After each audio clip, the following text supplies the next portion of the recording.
Selamat datang di channel Baca-Baca. Selamat menikmati novel yang berjudul Kekuatan Harvey Dark untuk Bangkit.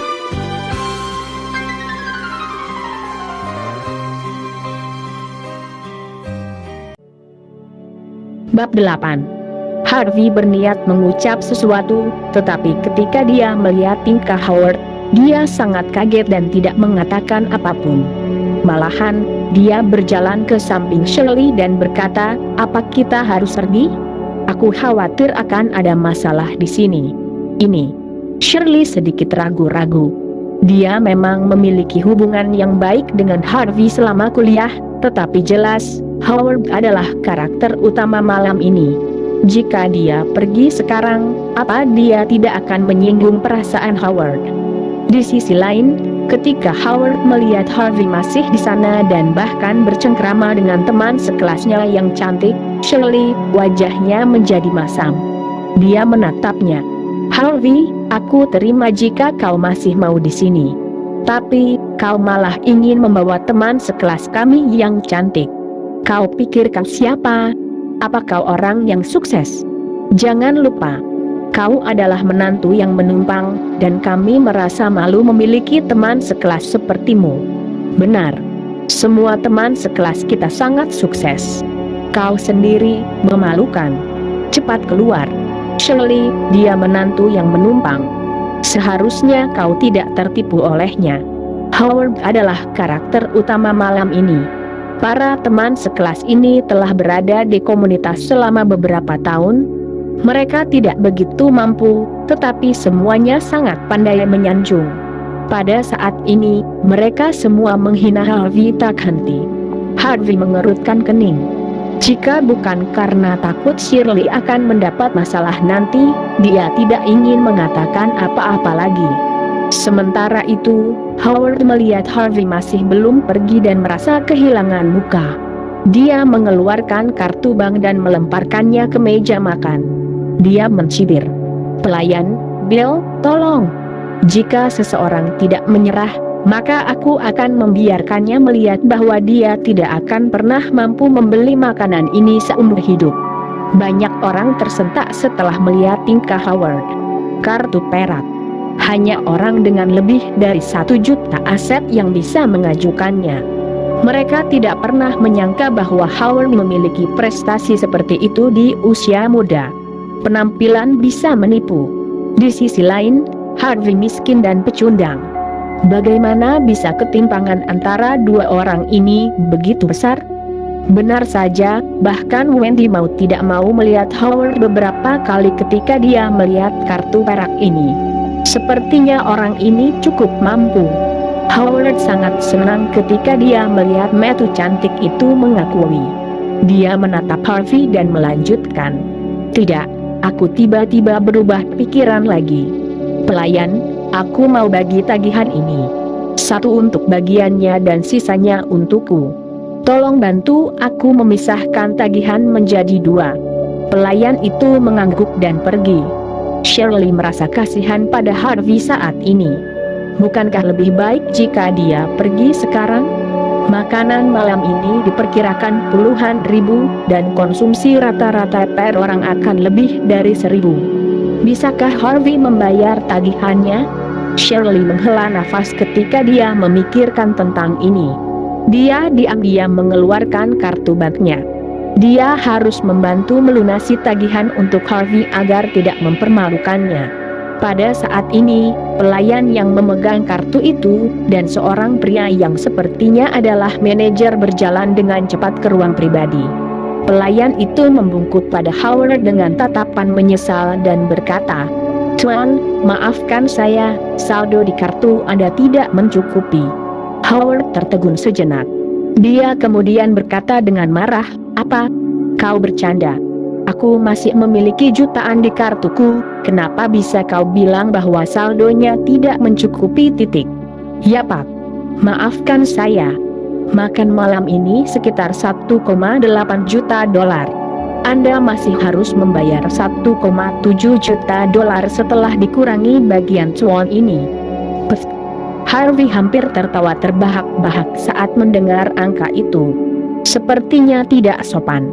Howard memang seorang penipu. Meskipun tidak ada yang tahu tentang 2 botol anggur yang dibawakan pelayan, Harvey tahu tentang itu. Itu adalah Eden XII yang terkenal, anggur kerajaan asli Prancis, dengan harga eceran sekitar $800.000. Howard baru saja memesan 2 botol, dan harganya sudah lebih dari $1,6 juta. Howard sangat terkejut. Dia menunjuk ke pelayan dan berkata, "Kau bercanda? Kami berjumlah kurang dari 20 orang di sini. Bagaimana bisa kita menghabiskan sekitar $2 juta? Bawa manajermu ke sini. Aku ingin melihat seberapa korup hotelmu." Pelayan itu menghela napas.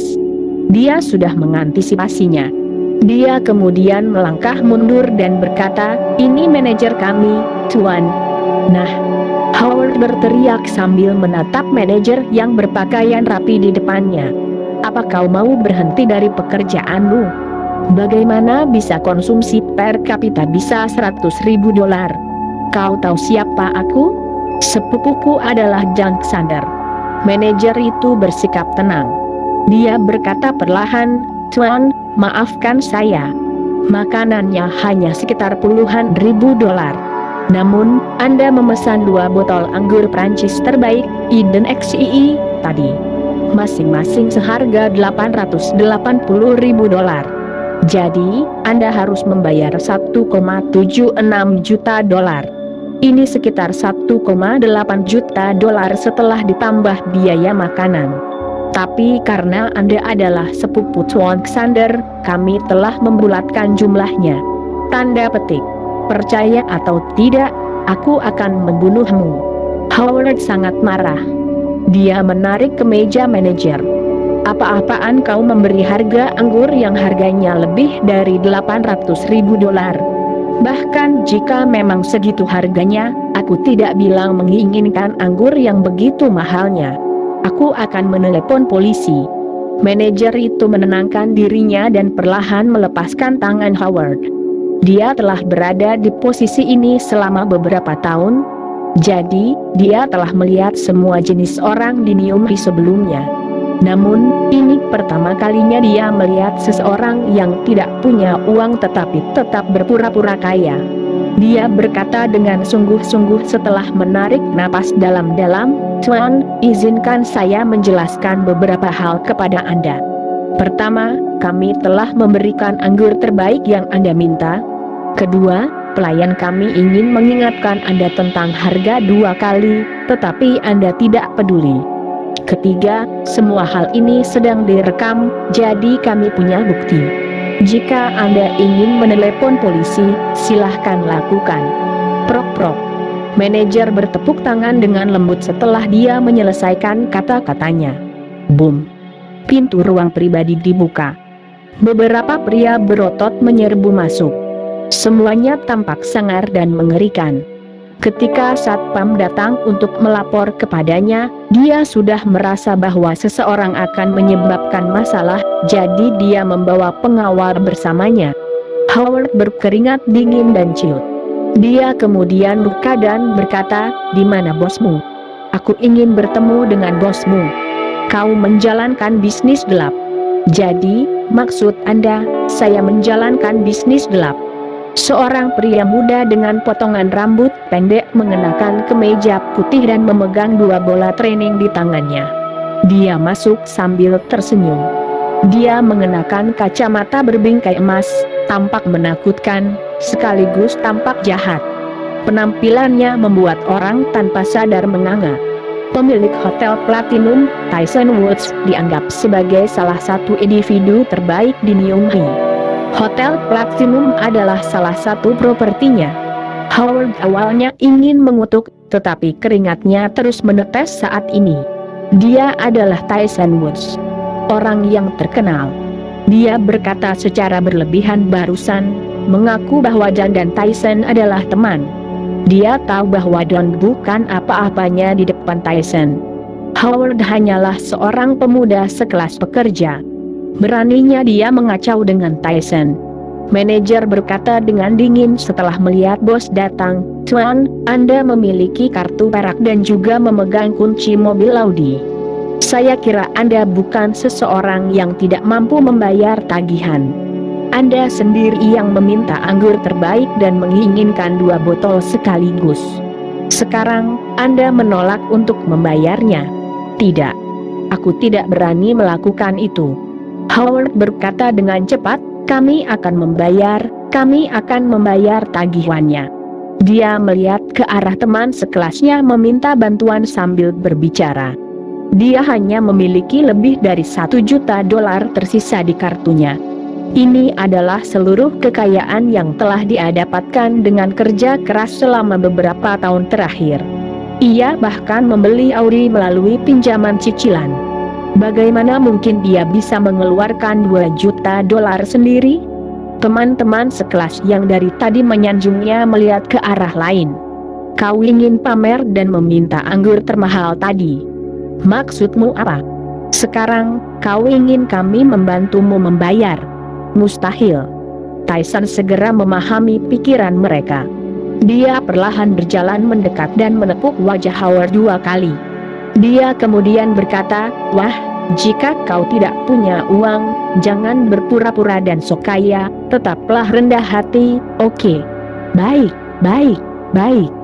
Kau tidak perlu membayarnya malam ini." Tyson tersenyum, "tapi dengan satu syarat." "Katakan saja apapun akan aku kabulkan," Howard memohon-mohon. Tyson tersenyum jahat. "Biarkan dia, dan dia menemaniku." Tatapannya melaju dari Wendy lalu kemudian tertuju pada Shirley. Kedua gadis ini, yang satu seksi dan yang satunya polos,